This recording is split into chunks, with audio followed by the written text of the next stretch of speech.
Well, hello. Welcome, creatives, community, and kind folks out there. This is RPG with DBJ. I am your host, DBJ. Today is the second day of our week-long deep dive into traveling.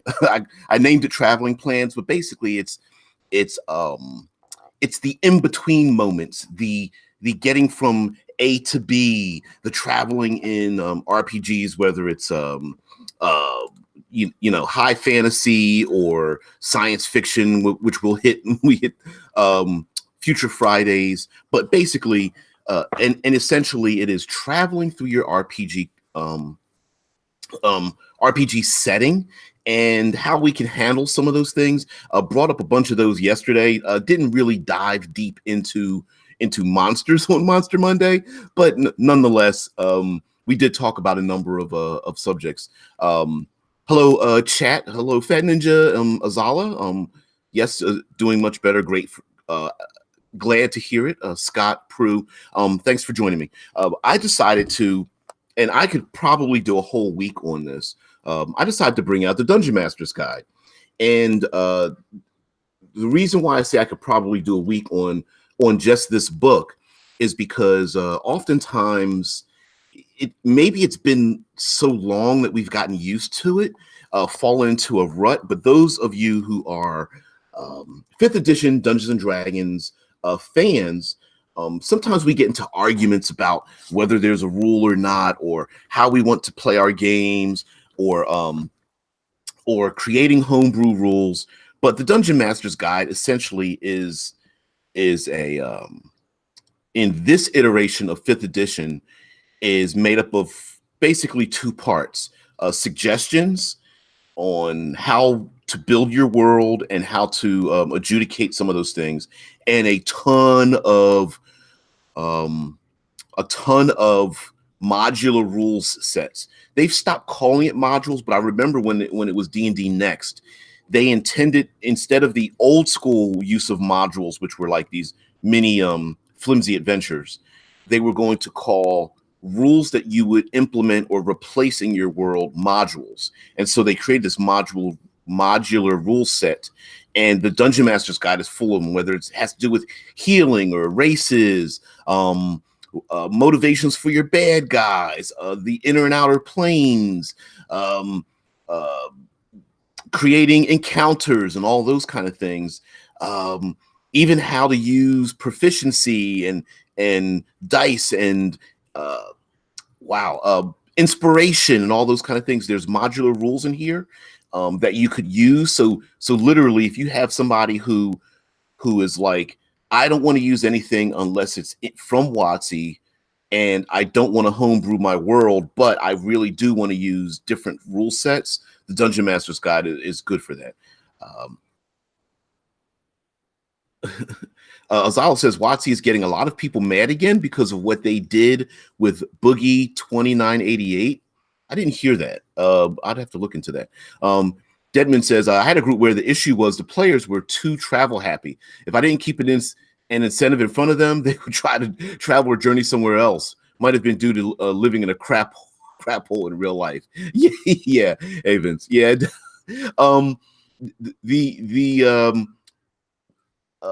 I want to find out about this this Boogie 2988. I'm assuming that WotC may have had an encounter with a fan slash consumer, and that's their handle. I know you cannot put links into the chat, so try to be descriptive, short and descriptive. I'll try to look that up. Maybe we will, and what I'll do is I'll look into it, and then maybe that might become a subject at another time. Maybe it might even be appropriate for next week when we let off steam.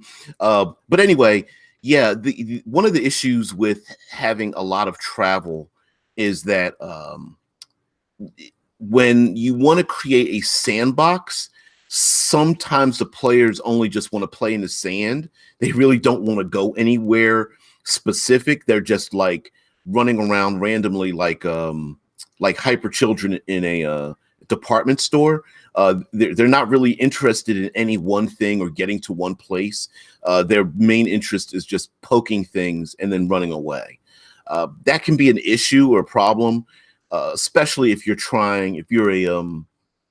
the creator and you're trying to like you don't want to railroad them, but you're like, hey, let's not be, let's not pretend that we're all attention deficit adventurers, right? Like what is our purpose? Are we trying to save someone? Are we trying to establish a duchy? Are we trying to map the world or contact different cultures?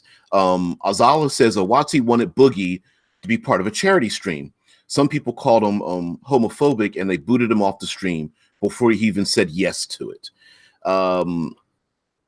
Okay, going to have to look into that because it could be that Boogie 2988 may have said some things and the people at WotC made a decision about it. Prue Prue says Boogie has been a controversial figure in the gaming community for years. I'm not sure what they were thinking, and that's an issue, right? A company, it's far more than just us hanging around. A company has to market themselves, and sometimes in the marketing of themselves, it's sometimes in the marketing, it's not a matter of right or wrong. It's a matter of appearance or non-appearance. Vincent Sean says, to be honest, I don't care for shit like that. Seriously, just more people with zero diplomacy. Yeah, yeah. Before something like that even comes up, like you need to, the people at WotC should have actually sat down with each other privately and gone, do we want this person or not in our stream? And if they're controversial, what's like, you have to kind of go, okay, what is the absolute worst that can happen? And if that individual is going to cast your product and your business in the worst light, then I wouldn't even consider it and just not invite them. Foolish Kiwi says, I wasn't aware of that. Boogie's about the least controversial person I can think of. Last time I heard from him, it was Anita Sarkassian making him cry on stage. I'm not familiar with him. On H3H3's podcast, Azala says on H3H3's podcast, when the topic of gay marriage came up, Boogie said that forcing stuff isn't good for anything, but he does support it. So that apparently means he's homophobic? No. And, unfortunately, what ends up happening is because, admittedly, like Jeremy Crawford is, has a husband who's also a gamer. And like WotC has put in like a paragraph or two about like elves being able to decide what gender they are, so they can decide to be one specific gender or become gender fluid. They want to put in more artwork that is inclusive of other races and or cultures and physical body and body types, whether it's like color or hairstyles or shapes and things like that. And there's a huge backlash on that, and it's kind of funny because on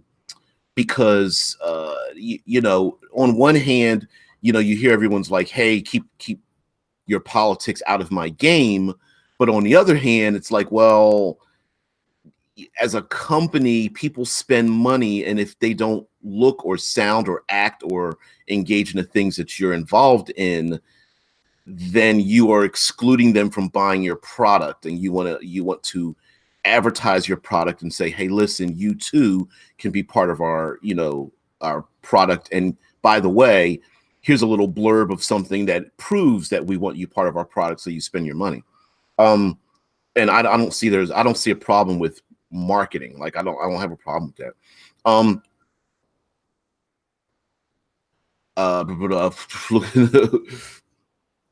Yeah, Foolish Kiwi says there's zealots on both sides, but that's a telltale sign.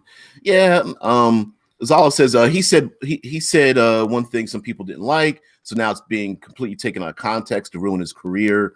That's wrong. You should take the within context. If he's hit the context, which may have been he doesn't agree with people being forced to do something, may be completely separate from the idea of gay marriage. Like he might politically, he might just feel like no one should be forced to do anything that happened to be just one specific thing. But I don't know. Vincent head meets wall. Can we switch back to topic? This is just stupid. They're just some extremists and stupid decisions. That's it. Yeah, I'm with, and I'm with you guys.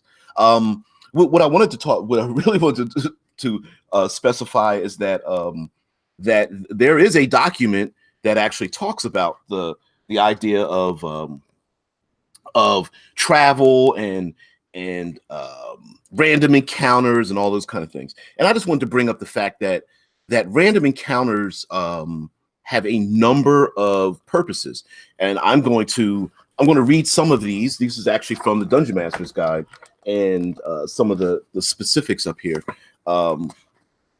Hey, Kitty, I know. I gave you treats. Yeah, I did. I gave you treats. So in the Dungeon Master's Guide, they talk about random encounters, and some of the big main points of having random encounters are create urgency, establish atmosphere, drain character resources, and it says it in bold, provide assistance, add interest, and reinforce campaign themes. So I'm going to talk about those things that they say in the Dungeon Master's Guide. I'm not making it up, but I completely agree with it in terms of using random encounters. I'm going to add one more thing to that does not exist in the random encounters. Random encounters are designed for also for game masters and dungeon masters, and not necessarily designed for player characters. And what I mean by that is, if you really want to role play, but you're running the game, but you want the idea, you love being surprised, random encounters are designed for you, the game master or dungeon master, to be surprised as to what arrives, and then shaping the narrative to include that random encounter. Far too often, when you hear about people saying that they hate random encounters, the first reaction is that it's useless because it doesn't allow the players to get to the point of the adventure. And rolling a random encounter comes up with dumb things that just never fit into the setting. The point of having a random encounter, completely random, like you're just rolling dice to see what happens, the point of random encounters is to layer them into your setting, right? So, for example, if I say to you, let's say there's a random encounter table, and I say to you, nomads, Bedouins, giant scorpions, sidewinder snakes, trapdoor spiders, sandstorms, quicksand, dehydration, oasis. Camels. You're automatically going to think desert environment and coming across those individuals, right? But if you have a random encounter table that doesn't specifically say those things, then it's your job as the GM to shape the narrative of the random encounter. So if you just roll up random orcs or ghouls or basilisk or something, and it's in a desert environment, then just reshape what it is into a desert environment. You know, maybe the basilisk doesn't turn them into stone; it turns them into like some kind of like sandstone or something, or turns them into a cactus or whatever. Orcs are like Tuscan raiders, where they're dressed and adapted to the desert environment or something, and they're riding on giant scorpions instead of wargs that might be listed in the book or something. Just reshape them. So that is my suggestion, to do that, to be able to be surprised as to what comes up, and to shape that for a narrative. So that's the one thing that's missing out of the DMG, but I will suggest that that's probably what it is. Yeah. Azalo says, you said kitty and treats in the same sentence, and my cat keep running. Yeah. Because for some reason, my cat has taken upon herself to have new habits. For some reason, my cat, they're both, I have 3 cats, and one cat is completely set with a particular rhythm of time, day, hour, and everything. And this cat always does something new, like just finds something in the house or some kind of behavior and does something new. And it happens to be staring me in the face while I'm talking to you guys. And it's kind of ridiculous because it's like, I think she thinks I'm talking to her, and she hears my voice and, wants to get the scratchies and stuff. So like she's literally like, no, all right, come on, keep coming. Yeah, come on, sit down. I don't mind you being here, but you have to sit down. Yeah. All right. Sorry about that, guys.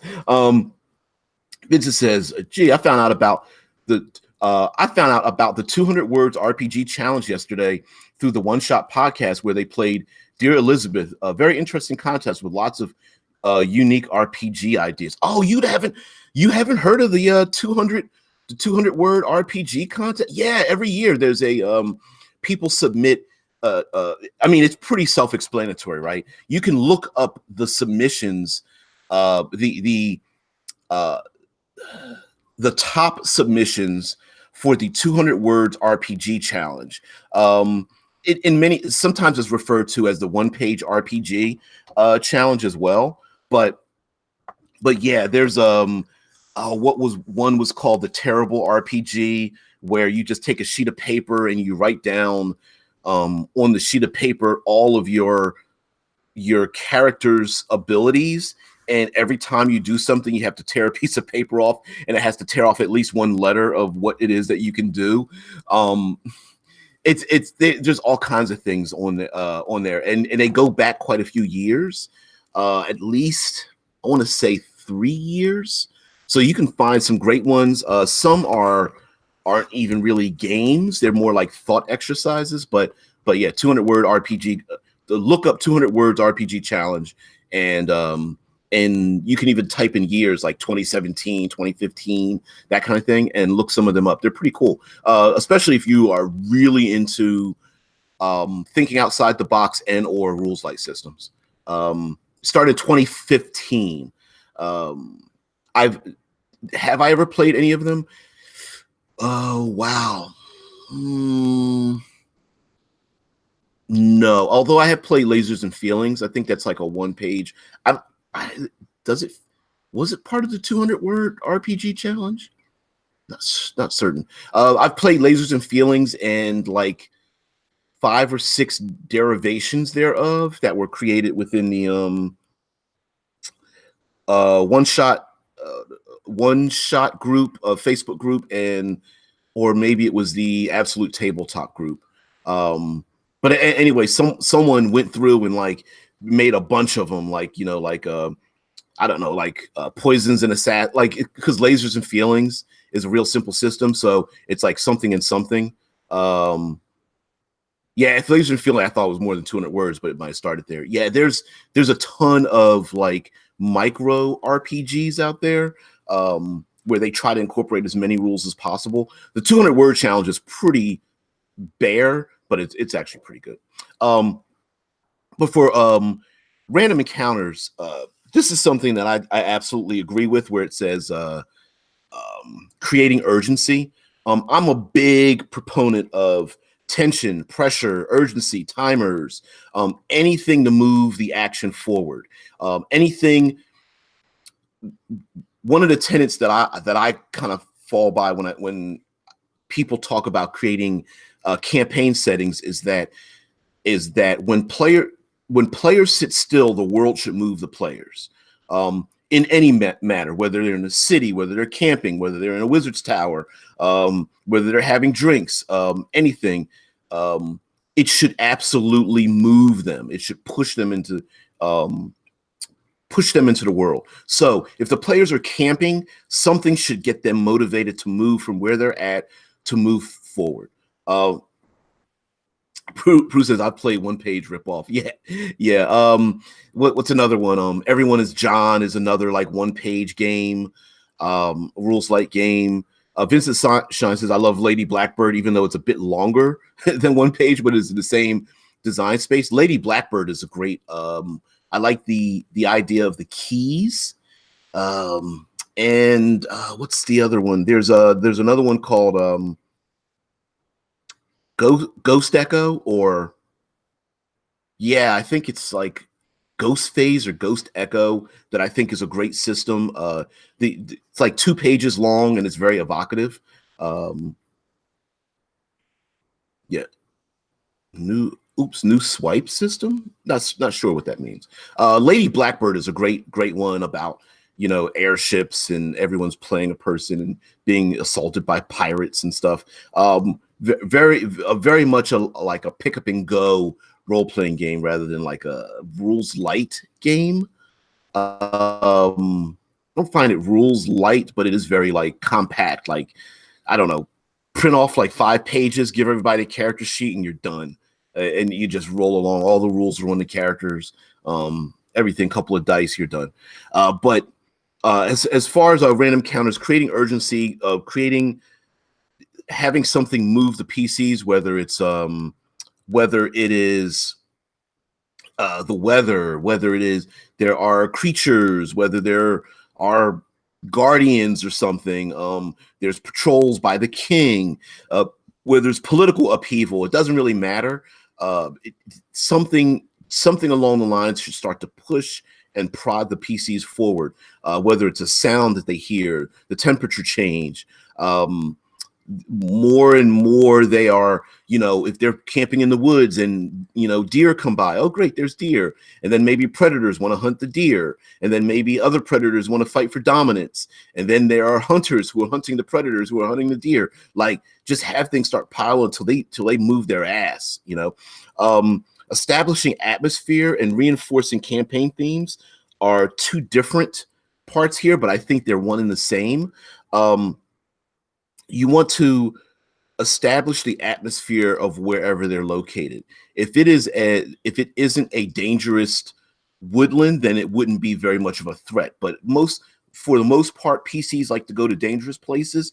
If they go to the outer realms and they go to the nine hells or something, they should be besieged with, devils and harsh environments and gouts of flame, more likely than not, right? If they're going to the plane of air, there should be like thunderstorms and high winds and cold air and steam and fog and elementals and jinn and all those kind of things. I mean, they should be happening all the time. If they stay still, something's going to come along and poke and prod them. And so it should absolutely be that way. Vince is, of course, talking about 200 words and talking about, I'm thinking about writing one myself about assassins and poisons. Yeah, I played a Lasers and Feelings version that was like assassins and poisons. I think there was another one, witches and, it was like a 1940s, like witches and soldiers or something. And then there was one about vampires, an Arabian Nights one. I mean, pretty simple.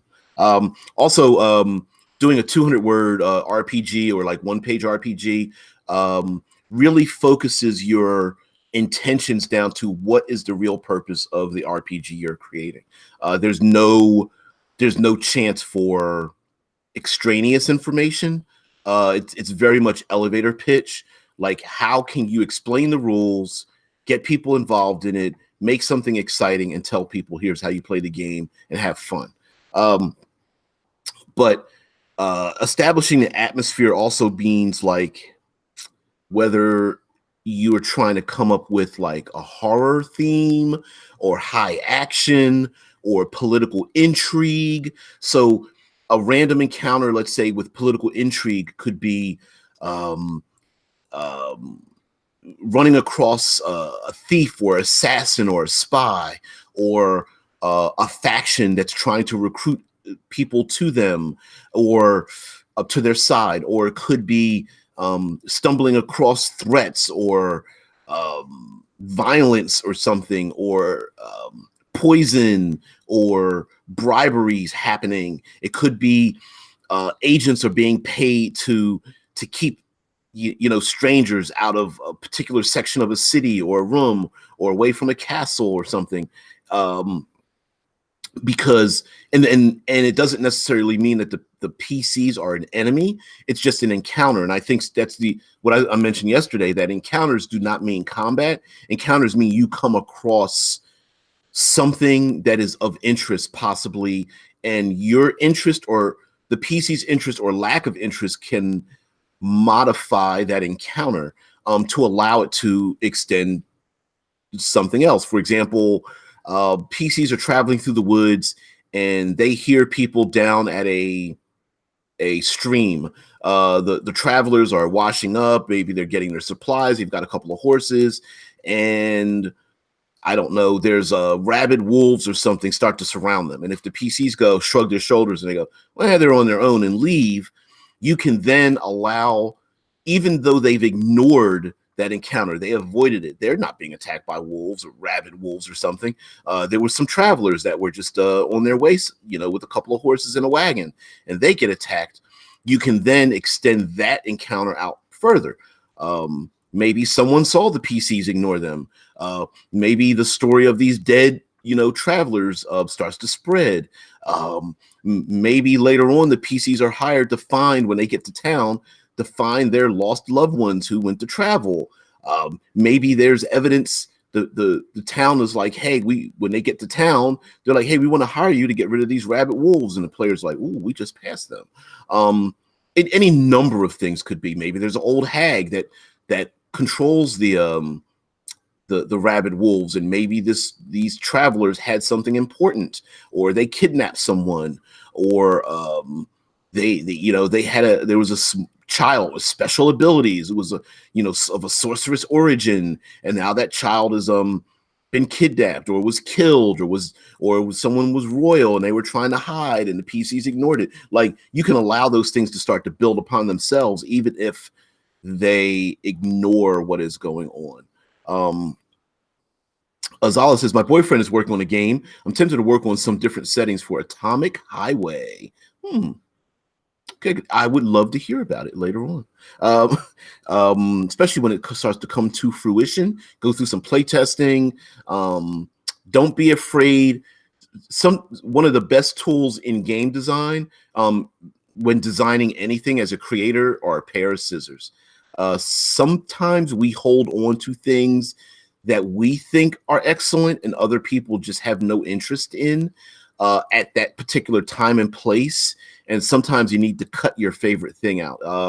You got to kill your darlings sometimes. And that can be really, really difficult to say, hey, I think this is excellent, but it doesn't belong in this iteration of what I'm creating, or it doesn't fit the theme of what I'm doing. And despite the fact that I'm in love with this one game mechanic, I think it behooves me to change it to something else.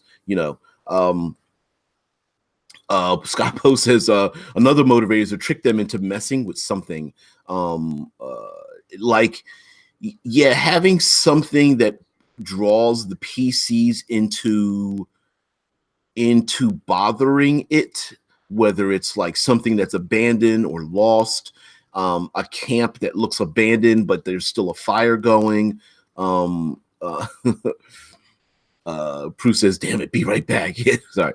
Scott Poe says, my herbalist was collecting mushrooms till one turned out to be a growth on the nose of a catabolus. I guess that's how you pronounce it. Catobalus. I know what the creature is. Yeah. The one that's got his head down, and if it looks up at you, you're dead. Yeah. But anyway, it turned out to be a growth on the nose of a catabolus slumbering beneath the swampy water. The swamp water. Yeah. And it's those kind of things. Like, it doesn't necessarily need to be, it can be a threat without being combat, right? Like, maybe the creature doesn't care that you went to go look for mushrooms and it was sitting on its nose. Like, the creature might not even be hostile. It was just sitting there, like you said, slumbering in the swamp water, but the character was out going, hunting for mushrooms. It could be the ranger. I want to, find some wood to make a bow or spear or something, or go hunting or whatever.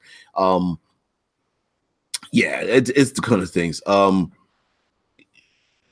Yeah, so says the part he's struggling on is the actual abilities and skills. He just can't seem to get a handle on how he wants it to work. That's always, you know what? So it's the minutia of being a creator, getting down to the like the nitty gritty. Sometimes it can be hard. That's all. Um,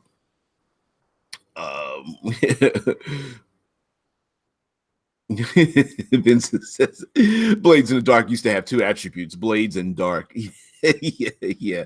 You'd be surprised how you can really narrow a game down to like two attributes, maybe four. Not that you want to do that based on your system, but yeah. Another thing the DMG says is drain character resources. I didn't make that up. It says it right here. As a matter of fact, verbatim, random encounters can drain the party's hit points and spell slots, leaving the adventurers feeling underpowered and vulnerable. This creates tension as players are forced to make decisions based on the fact that their characters aren't at full strength. And the idea of draining character resources isn't necessarily. I know a lot of players are going to be like, "Oh, it's just punishing. You're trying to nerf my character, or this sucks, or whatever." But the idea is that if you're traveling, let's say you're traveling to, Strahd in his castle. Strahd is not going to have his castle sitting in the middle of nowhere and make it easy to get there, right? If you're traveling through the nine hells or traveling across a vast desert or a dangerous swamp or something like that, that the idea is that in a Mad Max setting, to go from A to B is very hard, and you're going to have to scramble for food and clothing and weapons and fight off raiders and parlay with nomads and fight off whirling dervishes and be attacked from above by monsters or something, or maybe there's a giant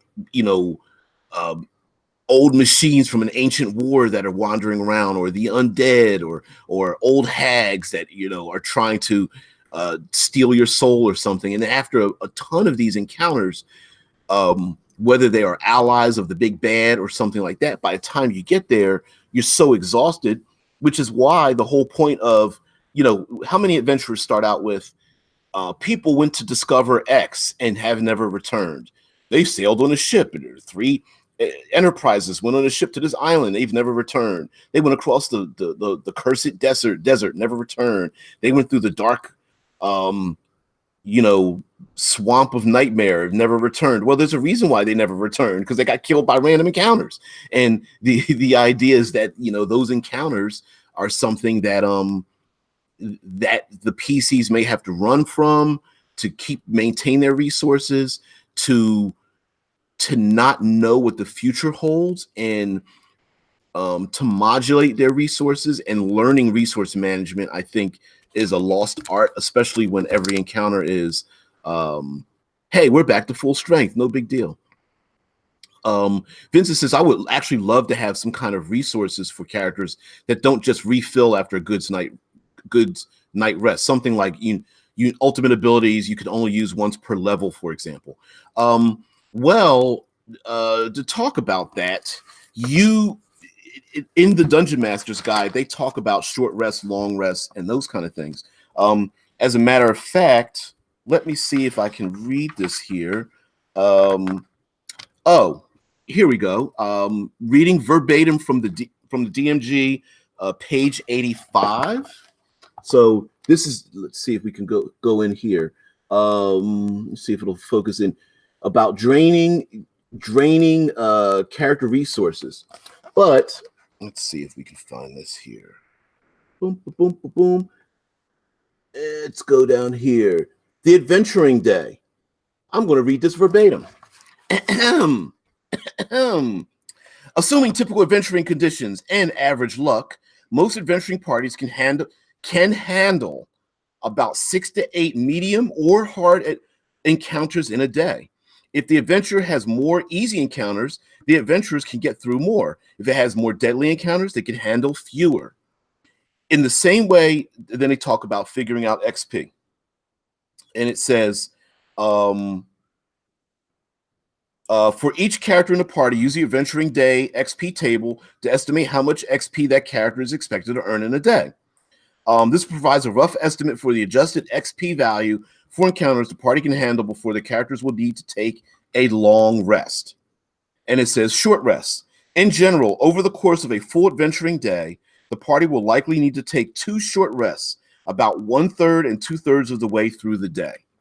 So that means that on an average of 6 encounters and 2 short rests, that means they get 2 encounters, a short rest, 2 encounters, a short rest, and then 2 encounters, long rests. So it built into the math of 5th edition Dungeons and Dragons.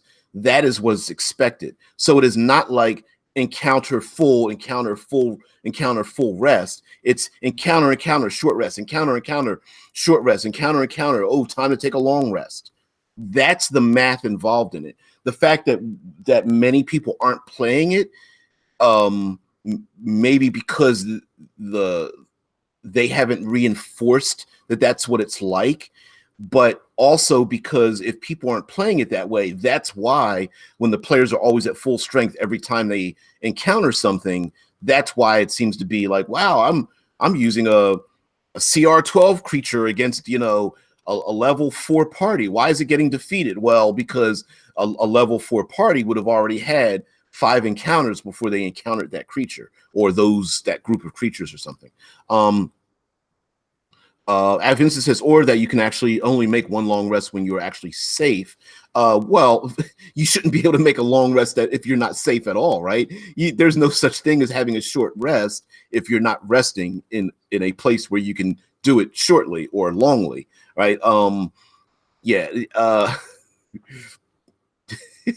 Scott posts, I just got overhead projector notes deja vu from my school days. You remember those with the little the see-through plastics and the little wax pencils or something like that, and the lights would turn down and the kids always would sit on the far outer edge so you can pass notes and stuff while the teacher takes the little plastic things and like spreads them around and stuff. Yeah, I remember those. Oh man, sorry about that. I didn't mean to go into full full substitute teacher mode, but that's the case.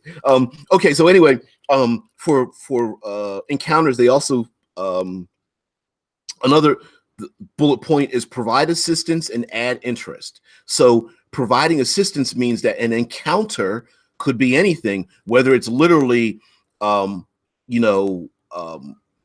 nail on the head. Hey, it's a group of traveling merchants that's willing to sell you things that you may need, like healing potions, right? It could be you bypass people who are escaping the village you're going to, and they talk about the place being ravaged or there's disease coming from there. Whether it's providing assistance, maybe you come across an abandoned camp, but they have some food items and a weapon stuck into a tree limb or something. It could be anything. Prue says the teachers always spent 20 minutes to make them work, and then it was a mimic. Yeah, mimics always show up in the most unlikely places. Hey kitty. Vince says, or you could actually make a long. Vince says, you could actually have some kind of resource or something, and then says and follows it up with, or you can actually only make a long rest when you are actually safe, like in a town, for example, or a barricaded cave. Well, I think in the in the group rationality of the realism of the situation, I wouldn't allow anything other than you can't take a long rest. You can't literally take 8 hours of rest if you are besieged by something, whether it's creatures or, hey, I want to take a long rest while I hike through the woods, like that. It's counterintuitive, right? If people have to, and I understand, you always have the players that want to push to the extreme. I'm going to sleep in my armor and in a tree while reading my spell book and casting a spell and you're just like, well, you're not really resting, are you? You know what I mean? It's just a matter of Like there's a difference between, hey, I'm going to sit down and eat a snack, to I'm going to take a nap and actually, sleep and heal and recoup, cleaning my wounds or something. I think within the reality of what's going on, unless you're absolutely positively playing a video game style, high fantasy, all those things don't matter type of setting, I wouldn't even allow a long rest or a short rest unless you can actually find a place to get a long rest or a short rest. They also talk about adding interest. Random encounters can reveal details about your world. Absolutely.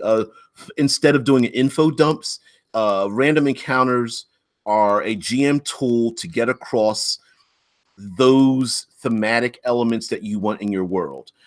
Whether, let's say, they travel to a place with a lot of forgotten gods. Well, maybe they should find forgotten temples or trinkets that have been left about, the old pagan gods or something. If the PCs are traveling to a place that's besieged by war, have them hear or see the after effects of war. Have them come across troop movements and old battlefields. Like, add those interesting elements, add those thematic elements that are around. If they go to a place that's ruled by dragons, have old dragon scales and cults devoted to dragons, or people hiding in hiding in the basements and eaves of buildings that are afraid of dragons, and tapestries that show people that were follow the dragon lords or something, scorch marks and poison gases and acids that have been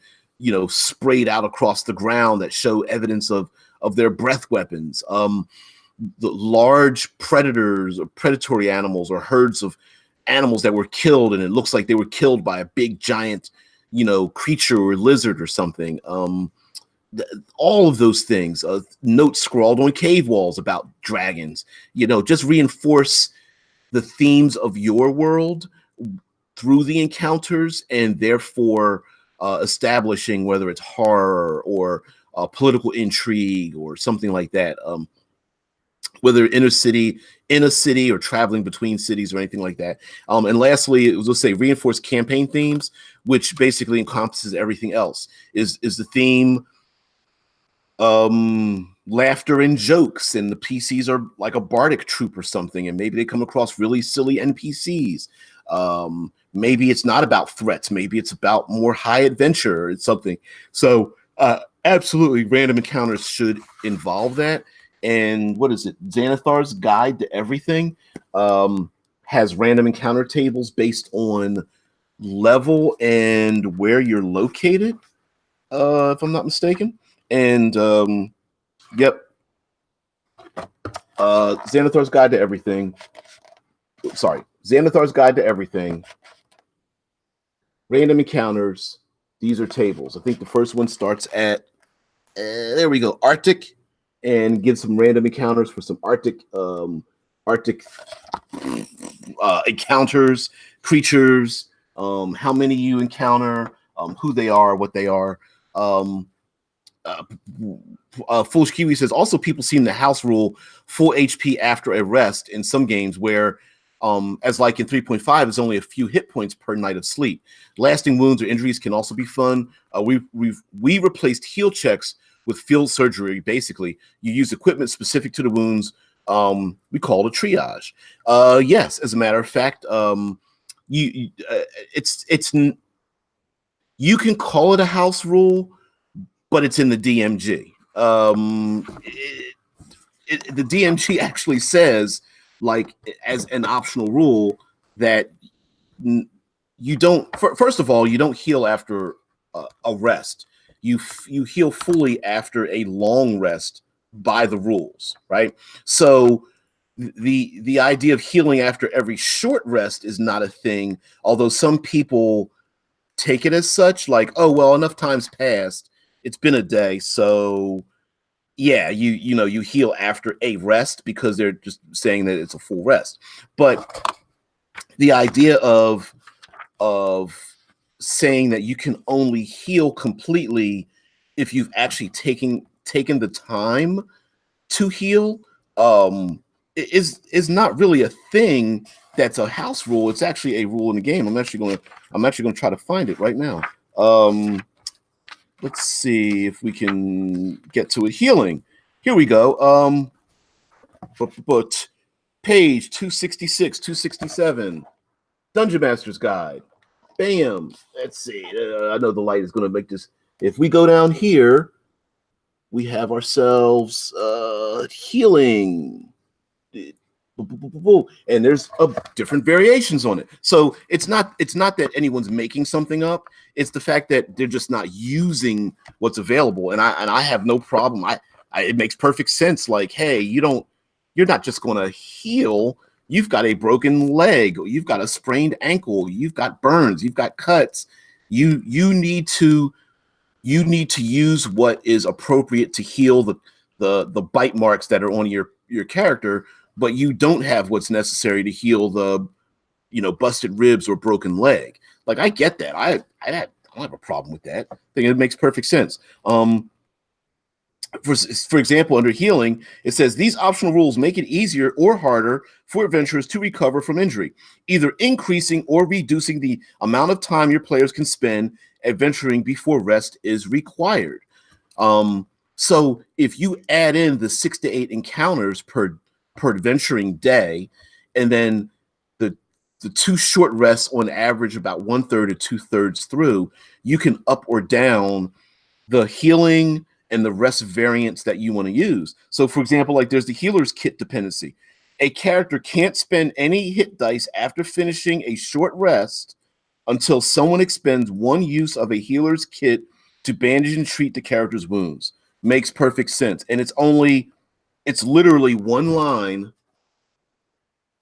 Let's see if I could get this here, because I know there we go. It's 1 line in the DMG as an optional rule. And what page are we at? In the DMG, we're at 266, 267.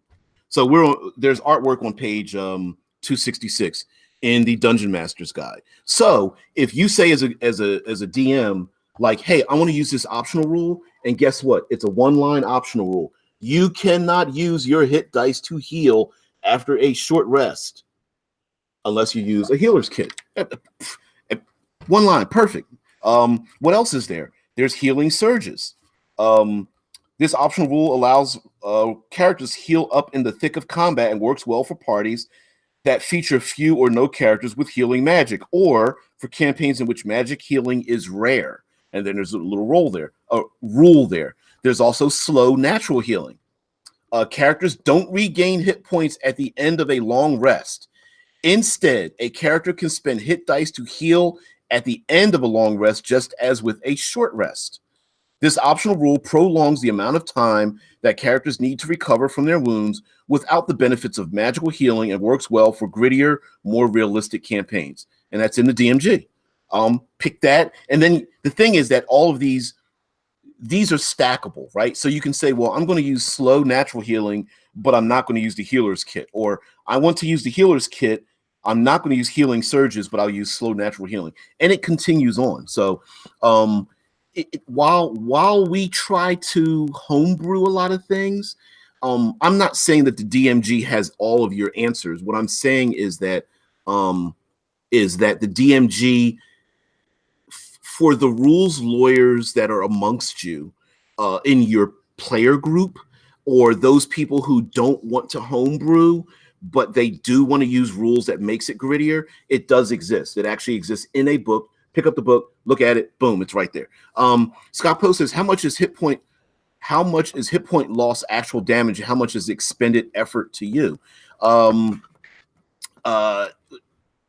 We can get into the hit point, armor class, alignment debate all we want. Hit points, some people consider hit points to be endurance. It's not the act of being stabbed and cut and being impaled all the time. It's more or less the expenditure of endurance until you are then finally struck, i.e., you only have a hit point left, by a very brutal blow. So you're not literally being bitten by a dragon. You are being tossed around by a dragon, losing hit points and barely escaping the dragon's maw. That's more of a descriptive thing. Hit points can mean two different things to different people. 60 hit points for a fighter or barbarian might be different than 60 hit points for like a rogue. It's a very narrative thing in a game that doesn't have a lot of narrative elements to it. Just like armor class and alignment is very narrative. And I think that's where you get a lot of clashing. Like some people are like, I've got 40 hit points and I've been stabbed 3 times. That doesn't make sense. And it's like, well, I mean, were you really run through with a sword? That all depends. Foolish Kiwi says to Scapo that exact question is what has made me want to design a fatigue system more similar to like Morrowind based off your con rather than fatigue just being a debuff. Exactly. You could, without going too far out the rules, you could just say all hit points are exhaustion essentially until you get down to your constitution, and then once you're down and your hit points are down to your constitution, you're actually being cut, burned, slashed, bitten, poisoned. Like everything else is just exhaustion type measurement. So if you're you're a knight or a paladin in full plate and shield, and you have 110 hit points and a constitution of like 16, those 100 or those 94, whatever it is, hit points you have or something. So I'm doing terrible math. Your 100 plus hit points are basically you getting battered over and over again in your shield and armor until the enemy gets down to like your 16, and then that's when the blade starts piercing you, the fire actually starts burning you or something like that. You could do something of that nature and just describe it differently. But I would just let PCs describe it how they want to. I don't have a problem. I would never have a problem with that. Zala says Conan could be a good example. Covered in blood from cuts all over, but still up and bursting with vitality, or just finished in a massive battle and still able to run through miles of deep snow. And that's also the 5th edition is in the cinematic versus the rather than the gritty or realistic version. So just imagine your favorite TV show or movie, just as Azala mentions about being, covered in blood, cut all over, and still being able to be full of like vitality. In many ways, that's what hit points are, right? Yeah, Deadman says like WotC's Star Wars RPG. Yeah, absolutely. It's just more like it's all flesh wound. How many times have we seen the buddy cop movie or TV show where they've been, captured, beat up, tortured, electrocuted, stabbed, thrown through the air with a couple of explosions, dumped out of, moving vehicles. They get to the end, and the sergeant or the paramedic is like, you need help, and they're like, no, you help someone else. I'm okay. I don't need help. Push them away, and then they're ready to go move on, right? It's the same thing. It's all flavor. The PCs really aren't quote unquote hurt. They're just like, it's all flavor and stuff. They've got a bandage. Hey, I've got a bandage over my eye, but I can still hit things accurately. Someone's put a screwdriver through the back of my hand, but I can still punch people with it. I that kind of thing. That's all it basically is. Hey, I got a crossbow bolt through my shoulder. I'm going to rip it out with my, with sheer willpower, drop it on the ground and still fight. Hey, I lost 5 hit points. I've got 55 left, right? That's what it is. Scott Poe says, that sounds perfect, TP. I can add that crits are also damage, and if you want grittier, they can cause cripples or 5 hit point max reduction until magical or high-tech healing is used. There is Cryfoth is a game setting. I would suggest getting it. This is the physical version. Cryfoth was created by Connor Davies and Megan Hambrick, and it details a different, there we go. Different kind of system. Yeah, edited by Marquise Hardis, Matt Click, Lloyd Collins, Runehammer. Anyway, this uses a similar system to that, where you have grit, you have hit points and grit, and the hit points are basically like your exhaustion, but when you get down the grit, that's where you start having like you start suffering levels of exhaustion based on the brutal damage you're taking, right? So when you start losing those points, you start suffering levels of exhaustion, and instead of a stamina system, it becomes like a blood loss system. Gonzalez's Starfinder has a stamina system and then an HP system. When hit, stamina goes down to denote those attacks can be shrugged off until it's gone. Then hit points is actual damage. Exactly, and you could modulate how that is done in your game, right? So you can have some attacks or weapons bypass the stamina and go straight to the hit point, like bypass the larger number, which is the stamina, and go straight to like the blood, however you want to measure it, like your life force or something like that. You can have some attacks, maybe a crit bypasses all of that. So you could say, like in 5th edition, like your hit points are your stamina, your constitution itself is your literal blood loss. And if someone rolls a crit, then the damage rolled, it goes directly into your constitution, which would be very gritty, because if a creature can do up to 30 points of damage, you've got a constitution of 12, I mean, you're probably dead, right? Or you're dead and bleeding, which is probably the threat that you're trying to make. You could have those things bypass if they roll like 10 or more above, like Pathfinder has a new crit system where if you roll 10 or more above what you need, that's a crit. So if someone has an armor class of 12 and you roll a 22, that's a crit. And that could be it. Like, hey, if someone or something rolls 10 or more above their needed above the needed DC, or to bypass it, that could be it. Yeah, it's something like that. But anyway, rest variants. Let's continue. Let's end this with the continued rest variants in the DMG. The rules for short and long rest presented in Chapter 8, Player's Handbook, work well for a heroic style campaign. Characters can go toe-to-toe with deadly foes, take damage to within an inch of their lives, yet still be ready to fight again the next day. Okay, that's exactly what it says. That's where's my pointer finger? Bam. Right there. It says that's the default in 5th edition Dungeons and Dragons, that they can fight within an inch of their life and be ready to fight, the next day. That's the whole point. Now you can alter it with either epic heroism or gritty realism. Now, I don't know if you really need to make it even better, but of course they say epic heroism. This variant uses a short rest of 5 minutes and a long rest of 1 hour. This change makes combat more routine, since characters can easily recover from every battle. You might want to make combat encounters more difficult to compensate. The other version of that, the flip one, is gritty realism. And I honestly feel this is too gritty, but let me read it. Gritty realism. This variant uses a short rest of 8 hours and a long rest of 7 days.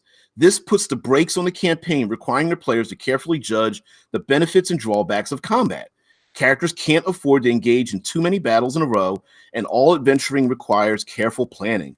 This approach encourages the characters to spend time out of the dungeon. It's a good option for campaigns that emphasize intrigue, politics, and interactions amongst other NPCs, in which combat is rare or something to be avoided rather than rushed into.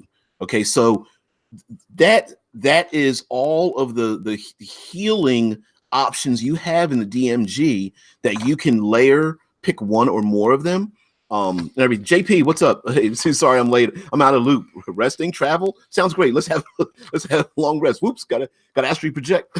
The adventure never ends. Yeah.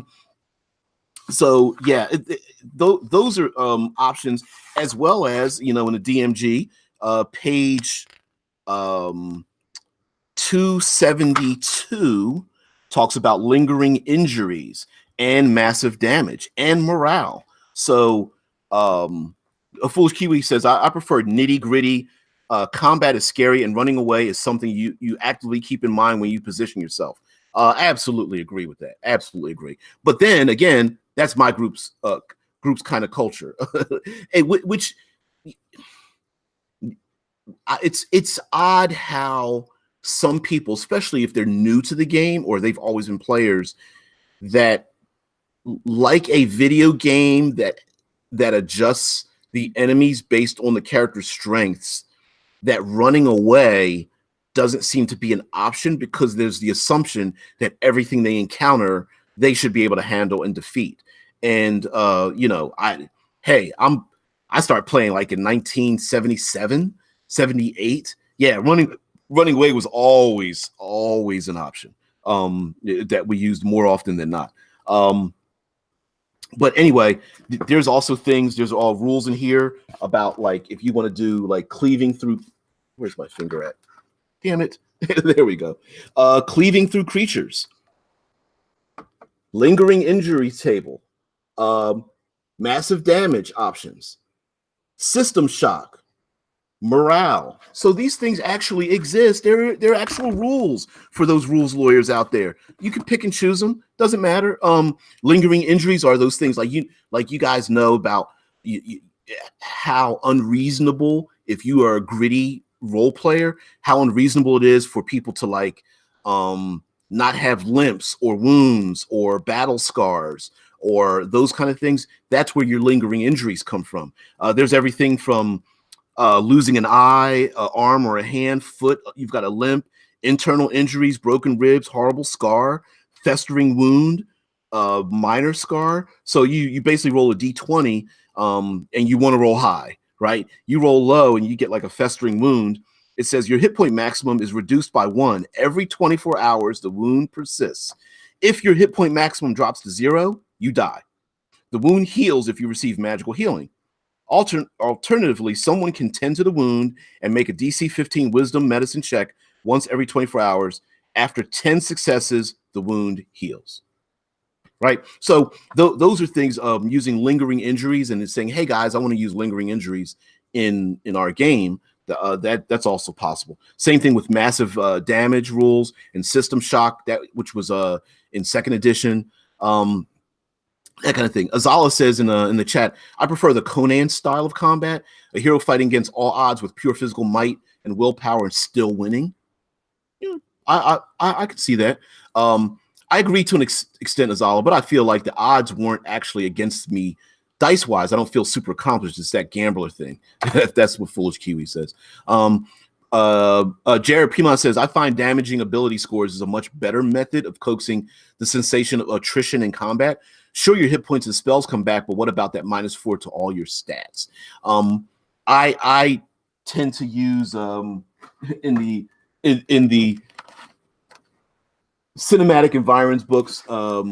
Yeah, we use a lot of stat drops, constitution, strength, dexterity stat drops, because they take longer to heal, and I think it brings across the idea of a far greater threat to what's going on. But yeah, I agree with that. Scott Post says, cleaving through creatures was originally called sweep. My first character was a fighter, and my DM suggested it. Good stuff. System shock, I believe, was in second edition, if I'm not Advanced Dungeons and Dragons, second edition. Felix Kiwi says, lingering injuries can add cool story stuff too. Having to help the gnomes with the hurt foot across the flooding river. The rogue has a broken hand and has to instruct the bard on how to pick the lock. See, that's where I love that kind of stuff, right? The mage's hand is broken and has trouble casting a spell.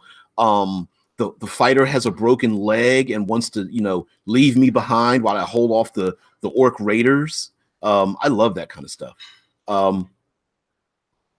Azala's responds to Foolish Kiwi says, there has to be some kind of risk there. Otherwise, what's the point? Conan beating one person isn't that much of a feat. Conan fighting a group or a giant snake is. Absolutely. So, but I basically just wanted to let you guys know that, like, Robert E. Howard is an excellent resource for imagining combat. So, guys, we'll continue on this tomorrow as well. But I just wanted to bring up the fact that, like, I was like, man, I haven't brought out my Dungeon Master's Guide in forever. And then I was thinking maybe a lot of people haven't done that either. It is a resource that already exists, and then you can just take these and modify it the way you want. Like I'll give you an example that I can't think of anyone who uses it. Have you guys heard of variable dice proficiency? Just before we get out of here, variable dice proficiency is, instead of getting a proficiency bonus of in 5th edition of like +1, +2, +3, etc. Variable dice proficiency is proficiency die. So let's see, we can zoom in on here a little bit, see if my camera will work here. Is that based on your level, instead of getting a bonus up here of say +2, you roll a d4 for your proficiency bonus, and then d6, d8, d10, d12 instead of the static number. JP says variable dice proficiency is nice, but it can slow down the game. While Prue says I use variable dice proficiency in my games. You could even grant a character one of these instead of this, maybe as like a boon or something, or modification or something. But yeah, anyway, as players tend to like rolling more dice, absolutely. But anyway, guys, I'm going to cut it out here. I tend not to talk about myself too much, but I will say that for those who don't know, I am a writer, and I am the contributing writer to Critical Hit Publishing. Just so, and if you guys have to go, that's fine. There are people who may be watching the videos who don't know me. So these are a number of the cinematic environs books. I am still writing, still working on the rest of them. They, at one point, they will be combined into a compendium. Hey babe, love you. Have a good day. Hey, you too. Now, love you. They will be combined into a compendium. JP says, let's have an after party on the Discord. Yeah, you guys do that. I'm going to so I'm still working on battlefields, cityscapes, subterranean right now, and working with Alex and Rob on creating releasing a Lich book. A book on it's going to be completely about anything and everything about liches, how to become a lich or lick. Sorry for those. I didn't mean to offend anybody that call liches licks. That just happens to be the thing that whatever. We can fight over pronunciations, and I'm sure there's a pronunciation guide that they're called licks, L-I-C-H, as opposed to lich with L-I-C-H. That being said, major undead spell casting forces. Where's the is that? There we go. Bam. There's one.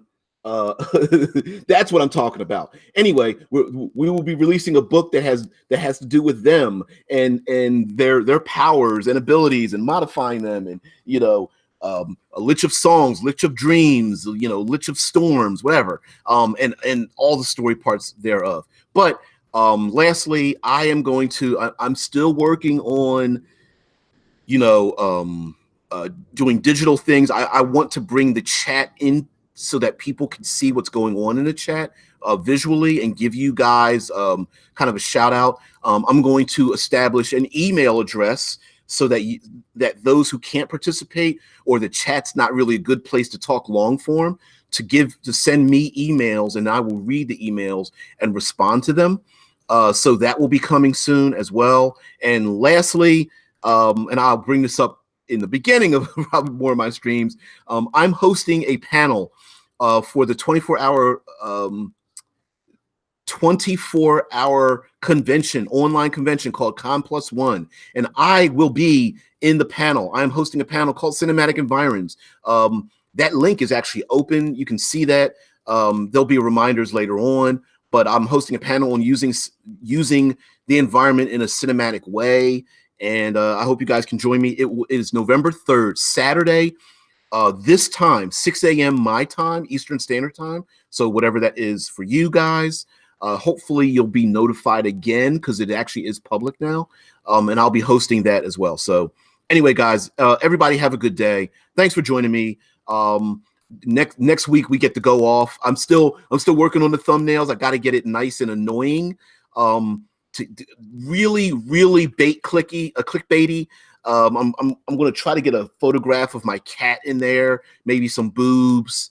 Use some words like D&D sucks, and then like ...